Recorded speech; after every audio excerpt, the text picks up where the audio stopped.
अस्सलामुअलैकुम जी। Radiation and matter interaction chapter है मेडिकल फिजिक्स का। आज का टॉपिक हम देखेंगे कॉम्पटन स्कैटरिंग या कॉम्पटन इफेक्ट। तो कॉम्पटन स्कैटरिंग और कॉम्पटन इफेक्ट में क्या है? कॉम्पटन स्कैटरिंग को ही कॉम्पटन इफेक्ट कहते हैं। ये एक इनइलास्टिक इंटरेक्शन है जिसमें एक इंसिडेंट फोटॉन यानी एक्स रे हो सकता है, गामा रे हो सकता है, वो टकराता है किससे? लूजली बॉन्ड या एसेंशियली फ्री इलेक्ट्रॉन किसी एटम के। अब ये जो फ्री इलेक्ट्रॉन की टर्म है, इससे क्या मुराद ली जाती है? कि इलेक्ट्रॉन को कंसीडर किया जाता है फ्री अगर उसकी बाइंडिंग एनर्जी बहुत कम हो उस एनर्जी के मुकाबले पे जो फोटॉन उसे देगा। तो आपके पास ऐसे इलेक्ट्रॉन को फ्री इलेक्ट्रॉन कंसीडर कर लिया जाता है। अच्छा जी, अब फोटॉन कोलाइड करेगा किसके साथ? इलेक्ट्रॉन के साथ। अपनी एनर्जी का कुछ हिस्सा उसको ट्रांसफर करेगा, वो इलेक्ट्रॉन की क्या बन जाएगी? Kinetic energy. अब जो इलेक्ट्रॉन है उससे वो यानी वो रिकॉइल करेगा, जबकि फोटॉन स्कैटर हो जाएगा किसी एंगल पे। ज़ाहिर है अब उसकी एनर्जी क्या हो चुकी है? कम हो चुकी है। एनर्जी कम होगी तो वेवलेंथ क्या हो जाएगी? ज़्यादा हो जाएगी। एनर्जी और वेवलेंथ का रिलेशन वाइस वर्सा चलता है। ओके। अब जो चेंज वेवलेंथ की चेंज आई वो हमारे पास फार्मूला होता है H over M nought C. H यहाँ पे प्लैंक्स कांस्टेंट है, M mass of the electron, C speed of the light, one minus cos of theta, where theta is the angle between the direction of incident and scattered photon. तो theta आपने दोनों photons के बीच का angle देखना है, incident और scattered photon के। जैसे आप इस फिग में देख सकते हैं, theta is the angle. Then the wavelength change जो है डिपेंड करती है स्कैटरिंग एंगल पे कि भाई कितनी वेवलेंथ में चेंज आई, और ये इंडिपेंडेंट होती है कि इनिशियल फोटॉन की वेवलेंथ कितनी थी यानी एनर्जी कितनी थी। तो चेंज टोटली डिपेंड करती है किसके ऊपर? थीटा के ऊपर। अच्छा, एनर्जी का मामला ऐसा नहीं है। एनर्जी डिपेंड करती है वेवलेंथ पे भी, यानी एनर्जी पे शुरू वाली एनर्जी पे भी डिपेंड करती है। E is equal to H C by lambda. तो अच्छा, देख लेते हैं कि जो इंसिडेंट फोटॉन की एनर्जी है वो शेयर हो जाती है between the scattered photon and the recoil. वो डिपेंड करती है दो चीजों पे, इनिशियल फोटॉन की एनर्जी कितनी थी और एंगल कितना था।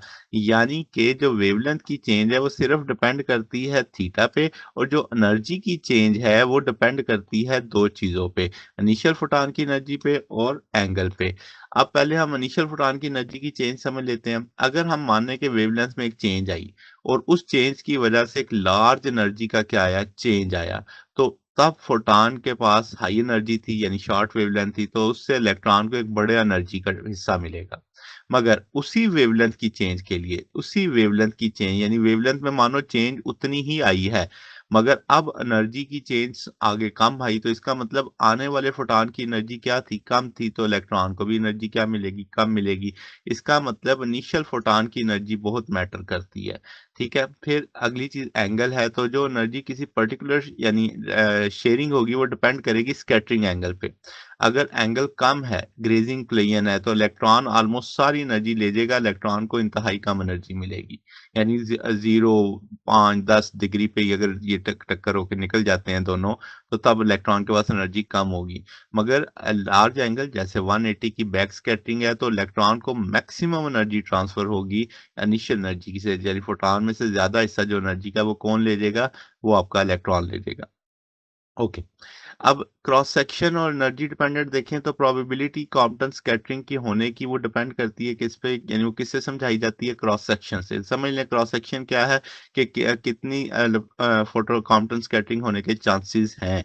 तो टोटल क्रॉस सेक्शन क्या है? तो ये रिप्रेजेंट करेगी total probability of the Compton interaction पर इलेक्ट्रॉन, के एक इलेक्ट्रॉन के साथ टकराव होने की प्रोबेबिलिटी कितनी है। ये रिलेटिवली कांस्टेंट रहती है लो एनर्जी पे, मगर हाई एनर्जी पे ये गिर जाती है इसकी वैल्यू, यानी इसकी वैल्यू कम हो जाती है। तो अब आपके पास अगर हम एनर्जी की पार्शनिंग देखें तो टोटल क्रॉस सेक्शन जो होता है वो सम होता है दो हिस्सों का, दो क्रॉस सेक्शंस का। पहला कि जो एनर्जी रिटेन करेगा स्कैटर्ड फोटॉन, दूसरा जो एनर्जी ट्रांसफर होगी रिकॉइल्ड इलेक्ट्रॉन को। तो लो एनर्जीज के ऊपर जो है वो स्कैटरिंग डोमिनेट करेगी और फोटॉन स्कैटर होगा almost with no loss, energy loss. और हाई एनर्जी पे अब्जॉर्प्शन सिग्निफिकेंट हो जाएगी, यानी इलेक्ट्रॉन को एनर्जी मिल जाएगी। हम पहले भी पढ़ के आए हैं। तो हाई एनर्जी पे बहुत दोनों अप्रोक्सीमेटली क्या हो सकते हैं? इक्वल हो सकते हैं, कि आधी आधी शेयरिंग हो जाए।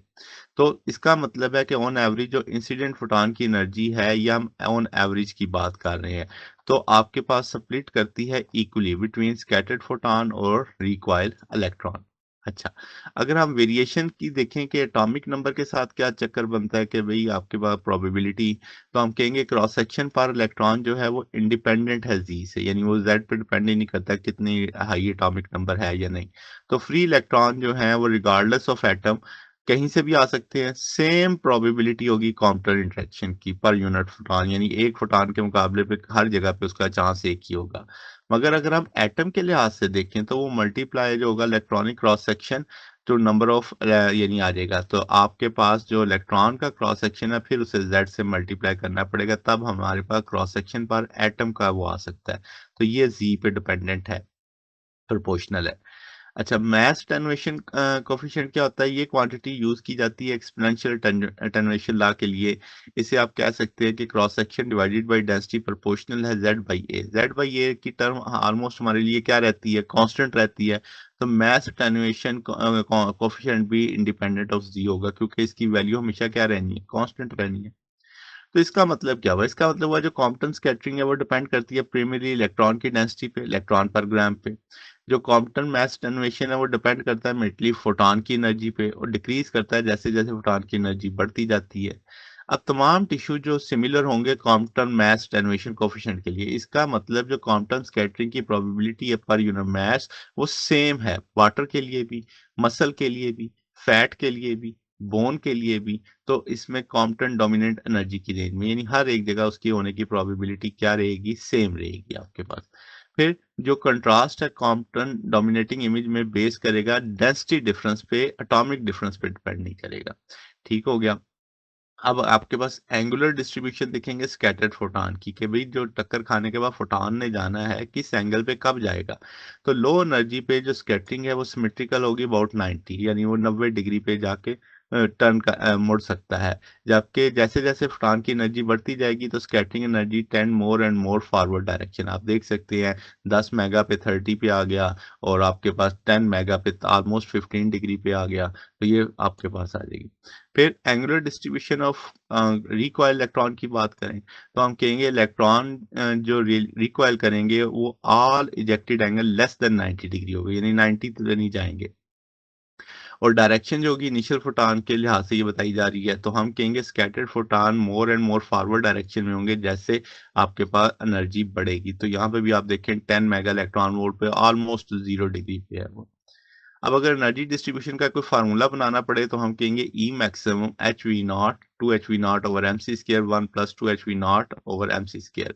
यहाँ पे शार्प जो पीक आपको दिख रही है ये उसका फार्मूला है कि एकदम जहां पे उसको एनर्जी डिलीवर होती है, कॉम्पटन एज जिसे आप कहेंगे, कि यानी जब टक्कर होगी। तो ये क्रिटिकल फीचर है सिंटिलेशन स्पेक्ट्रोस्कोपी में, सिंटिलेशन जहाँ पे हम इसको लाइट की मदद से देखते हैं। तो अब आपके पास अगर हम कहें कि भई आपके पास डायग्नोस्टिक इमेजिंग और थेरेपी और मेडिसिन में इसका रोल क्या है? तो डायग्नोस्टिक में आप कह सकते हैं कि भई प्राइमरी सोर्स ऑफ नॉइज़ और scattered radiation on the image है। क्योंकि इंडिपेंडेंट ऑफ ज़ी होता है, ये तो पुअर कंट्रास्ट देता है between the different soft tissue. इसी वजह से इस ग्रिड यूज़ किया जाता है clean up the scatter before reaching the detector. Radiotherapy में इसका काफ़ी काम है, तो हम कहेंगे मेगा इलेक्ट्रॉन वोल्ट रेंज में होता है तो कॉम्पोनेंट डोमिनेंट इंटरेक्शन होती है, तो इसके लिए डिपेंड करता है इलेक्ट्रॉन डेंसिटी पे। तो डोज डिस्ट्रीब्यूशन ज़्यादा यूनिफॉर्म होती है अक्रॉस द बोन और सॉफ्ट टिश्यू। प्रोटेक्शन की बात करें तो forward picking scatter high energy पे इन्फ्लुएंस करता है कि कैसे हम प्राइमरी और सेकेंडरी बैरियर बनाएंगे बैंकर्स के अंदर।